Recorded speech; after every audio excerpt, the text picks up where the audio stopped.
현대인의 문화 속에 있는 됨됨이를 결정하는 것은 1차적으로 외모입니다.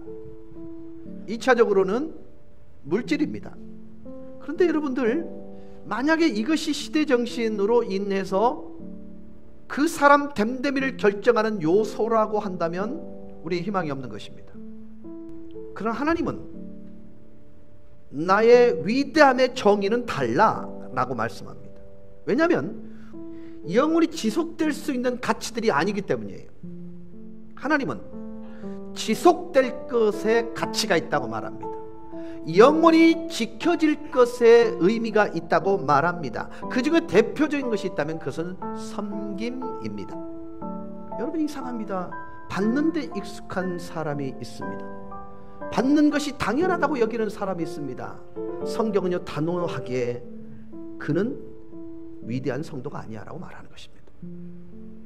하나님과 사람을 섬기는데 내 인생을 드려야 될 이유, 첫째, 그렇게 만들어졌기 때문입니다. 나는 그 일을 위해서 계획되었고요, 이런 목적을 위해 하나님은 나를 디자인하셨습니다. 저와 여러분이 이 땅에 존재하는 이유, 섬기기 위해, 서로를 돕기 위해, 이 세상을 좀 더 나은 장소로 만드는 것을 원해서 이곳에 있는 거예요. 그리고 우리는 섬기기 위해 구원받았습니다. 여러분, 거룩한 일이란 말을 다르게 표현하면 하나님의 사역입니다. 그 사역을 감당하는 사람을 사역자라고 얘기합니다. 거창한 말로 사역자지만 정확하게 표현하면 종입니다. 종 이꼴은 섬김입니다.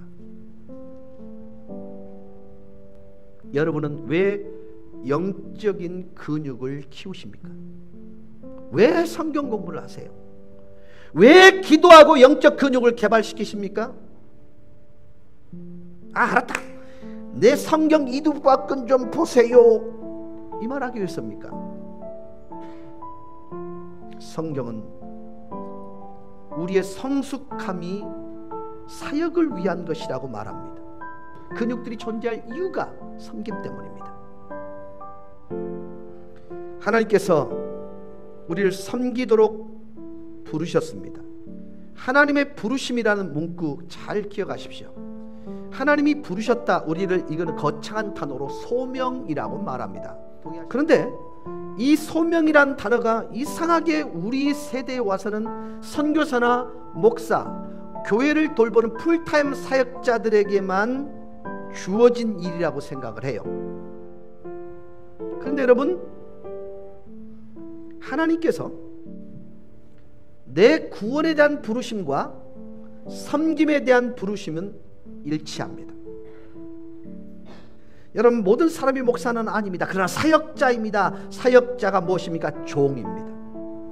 예수의 이름으로 다른 사람을 돕기 위해 내 능력을 사용할 때마다 우리는 그 사람에게 사역하고 있는 것입니다. 그래서 섬기기 위해 저와 여러분은 재능을 부여받았습니다. 저 그리스도인은 어떻게 살면 될까요? 내가 바라는 만큼만 상대방에게 하면 돼요. 하나님은요, 만약에 그럴 마음이 드신다면 거기에 사용할 재능을 여러분께 주세요. 하나님, 내가 누군가를 돕는데 물질을 사용하고 싶어요. 그러면요, 정말입니다, 하나님은 반드시 허락해 주세요. 저와 여러분 다른 사람을 섬기도록 명령받았습니다. 선택사항이 아닙니다. 그리스도인으로서 섬김은요, 선택사항이 아니라 사역입니다. 여러분, 내가 그리스도인이 됐다는 말을 다른 말로 표현하면요, 그리스도의 태도를 가졌다는 말과 같은 것입니다. 예수 그리스도와 같은 식과 법을 가졌다는 말과 같은 것입니다. 여러분, 하나님께서 나를 구원하신 목적은 한 가지입니다. 예수 그리스도의 장성한 분량에 이르도록 하기 위해서예요. 나를 통해서 예수 그리스도가 들켜지는 거예요. 예수의 품성이 들켜지고 예수의 라이프 스타일이 들켜지는 것, 그게 사실 그리스도인의 정체성인 것입니다. 마지막입니다. 섬김은 내가 예수께 속했다는 것을 증명하는 것입니다. 여러분, 선한 열매는요, 신분증과 같습니다. 내가 온전한 그리스도인이라는. 섬김은 그리스도께서 여러분 안에 계시다는 증거입니다. 모든 사람이 선견자가 될 수는 없습니다. 적어도 그리스도인들은 반드시 선견자가 되어야 합니다. 이게 정답이요, 하나님이 우리에게 요구하시는 그리스도인으로서의 식과 법입니다.